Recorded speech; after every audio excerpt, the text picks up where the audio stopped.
We all know how it is. You make a deal, sign that contract, feeling good, like everyone's on the same page. But then, well, life happens, right? Your business needs to change direction, or your personal life takes a turn. It's inevitable, isn't it? Things rarely stay static for long. Exactly. And that's what makes today's topic so interesting. We're going to dig into a legal tool that actually lets those initial agreements, adapt and evolve as things change. The kind of thing that can prevent a contract from becoming a straitjacket when circumstances shift. Yeah, exactly. And you know what? It was actually one of our listeners, you, who pointed us to some really insightful info on this. Oh, that's great. Always love to hear that our listeners are engaged and sending us in the right direction. Absolutely. So the info comes from MCHM Abogados. They're a law firm based in Almeria, Spain. And get this, they work with individuals, businesses. They even handle cases for public organizations all across the country. Wow, that's a pretty wide range of clients. Speaks to their versatility, I guess. Definitely. And you know what really stood out to us? What's that? It's their focus on finding practical and efficient solutions for their clients. They're not just about legalese. They really want to help people solve real problems. That's a refreshing approach. You don't always find that, I know, right? And it brings us to the heart of our discussion today, which is la Novation. Modification de las obligaciones contractuales, Novation, for us English speakers. Basically, it's the legal way to say, hey, let's take another look at this agreement and see if we can make it work for everyone, given where we are now. Our goal today is to give you a solid understanding of how contracts can actually change. It's more common than you might think. And by the end, you'll have a good grasp of this legal concept and why it matters, why it could be relevant to your own life. Sounds incredibly useful. I'm already intrigued. Oh, and before we dive in, for anyone who's interested, we should mention where you can find MCHM Abogados. Yeah, let's give our listeners the details. They're located at Calle Santiago Vergara 20 in Almeria, Spain. You can reach them by phone at 950-106-453. That's for general inquiries. Got it. And if it's urgent, they have a separate number, 674-21-6559. Or you can always reach them by email at info@mchmabogados.es. So many ways to connect. Right. And their office hours are pretty convenient, too. Monday through Thursday, it's 8 a.m. to 7 p.m. And then on Fridays, it's 8 a.m. to 3 p.m. It's just, good to know there are experts out there ready to help people navigate these legal waters. Especially since, as you mentioned, they deal with individuals and companies alike. That kind of broad expertise can be invaluable. Absolutely. Okay, so imagine this. You're in a situation where an existing contract just doesn't fit anymore. Like maybe your job responsibilities have totally changed, or I don't know, you need to get out of your apartment lease and find someone to take it over. Those are very real scenarios many of us have probably faced, or at least can imagine facing. Totally. That's exactly where Novation comes in. But before we get into the nitty-gritty, let's just, at a basic level, define it. What is Novation? Okay, so novation, in simple terms, is a legal process. And what it does is it modifies an existing contract or replaces it entirely or sometimes even terminates it. And in its place, a brand new obligation is created. Like hitting the refresh button, kind of. Yeah, that's a good way to put it. It's like, okay, let's acknowledge things have changed and let's create a new agreement that reflects that. The key here is that it's about changing the legal relationship itself, not just tweaking a few details, but a fundamental shift. So it allows for agreements to be adaptable because things change. Precisely. And the information from MCHM Abogados, they lay out two main types of novation. First, there's objective novation. Okay, objective novation. Yeah, so this one is all about the obligation itself changing. It's not about who the parties are, but the actual the content of the agreement. And they give some really helpful examples in their materials. They do, yeah. Like one example is when a civil obligation turns into a commercial one. So maybe you have a personal debt, but then it gets transformed into a business loan. That's a shift in the nature of the obligation. Interesting. So it's not the people involved that change, but the whole context of the debt. Right. It becomes a different kind of legal agreement. Another example they give is when the cause of the obligation changes. The cause. Yeah. Think of it like the underlying reason for the contract. So like in a simple sales contract, your reason for paying your obligation is to receive the goods or services, right? And their reason for providing those goods, their obligation, is to get your payment.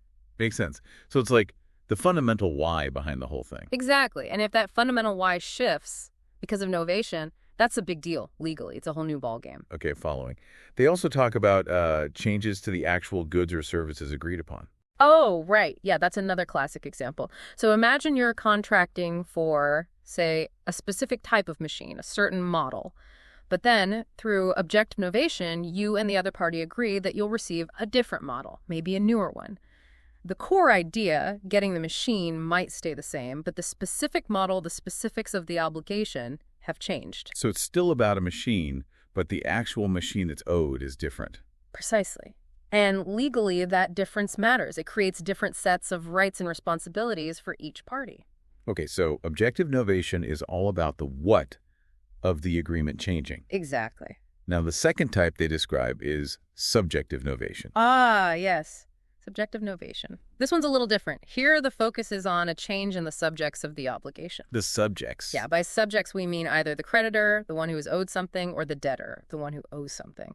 So the core obligation, what needs to be done, might stay mostly the same, but one of the parties is swapped out.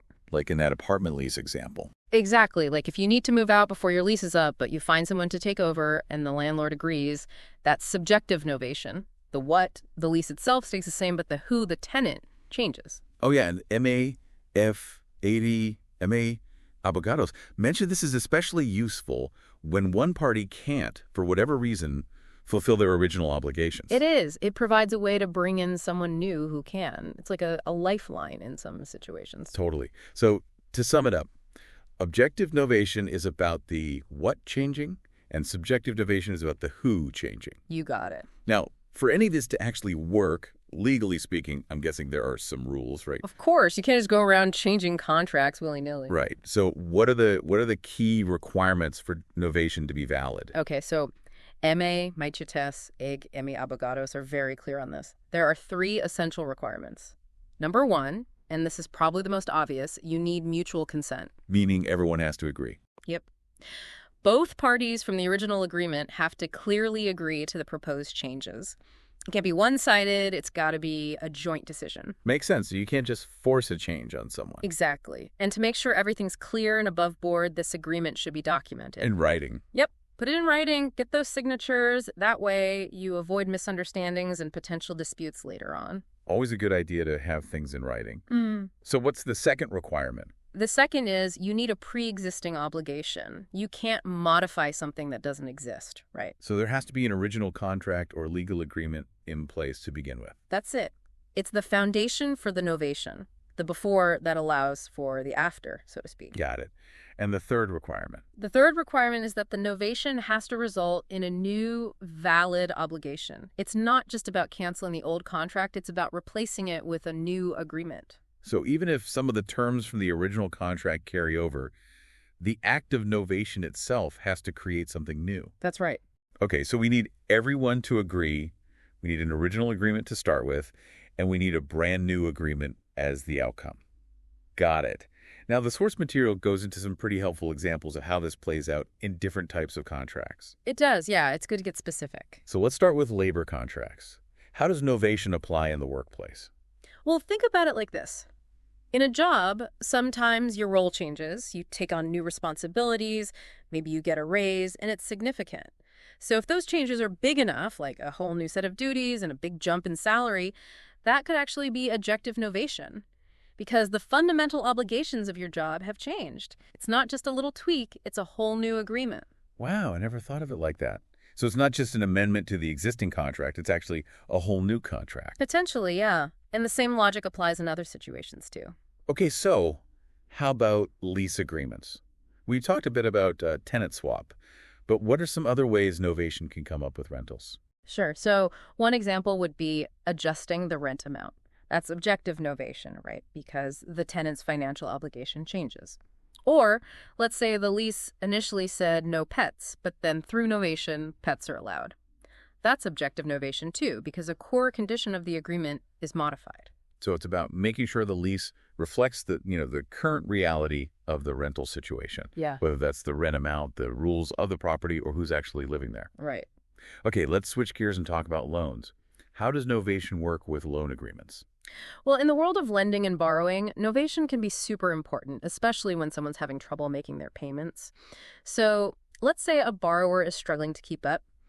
Novation can be used to create a whole new loan agreement with maybe a lower interest rate or a longer repayment period. And that's objective novation, because the core obligations, how much and when they repay, are changing. It's like a renegotiation, basically. Yeah, exactly. And it can be a real lifesaver for people in tough financial spots. And what about if, let's say, a bank sells a loan to another financial institution? That would be subjective novation, because the creditor, the one who's owed the money, is changing. Okay, so we've got these different types of novation, different situations where it applies. It sounds pretty useful, but are there any legal things people should really watch out for if they're considering this? Absolutely. There are a few key legal implications to keep in mind. Probably the biggest one, the source really stresses this, is that once a valid novation happens, the original obligation is totally gone.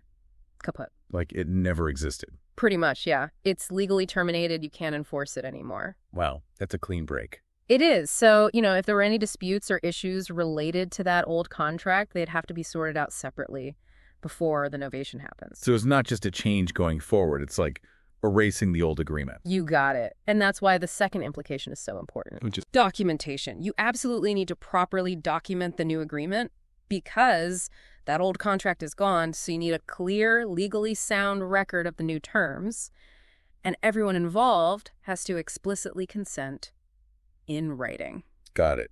Get it in writing. Make sure all the I's are dotted, T's are crossed. No room for ambiguity. Right. And depending on the type of contract, you might even have to register the novation with, the relevant authorities. To make it official. Exactly. Especially if third parties are involved. Okay.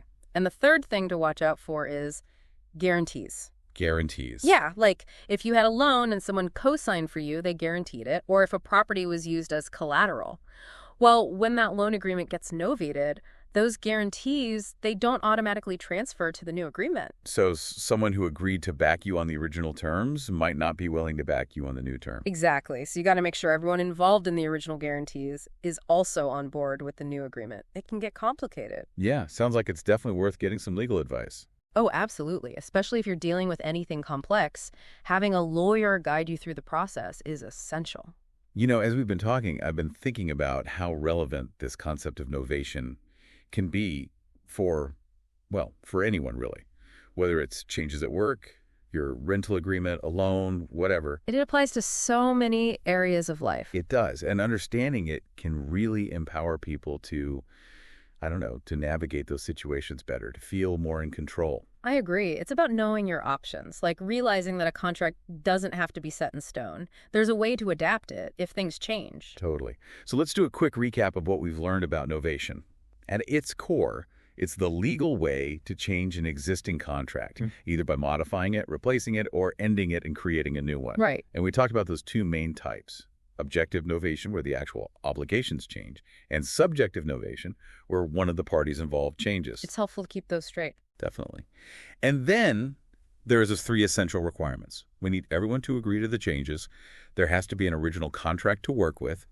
And the result has to be a new, valid agreement. The building blocks of novation. And of course, we talked about those key legal implications. The original contract disappearing, the need for good documentation, and what happens to any guarantees. Important stuff to consider. Absolutely. So here's a final thought for you, our listener. We've talked about how powerful novation can be, how it can really reshape agreements. So take a moment and think about your own life, your work. Are there any existing commitments you have that maybe, just maybe, could benefit from a fresh look? A chance to update them, make them work better. Exactly. Agreements don't have to be static. They can evolve. And understanding tools like novation can help you build more flexible, more relevant relationships. Couldn't agree more. It's all about making those agreements work for you, not the other way around. Oh, well said. Thanks for joining us on this deep dive. Until next time. See you then.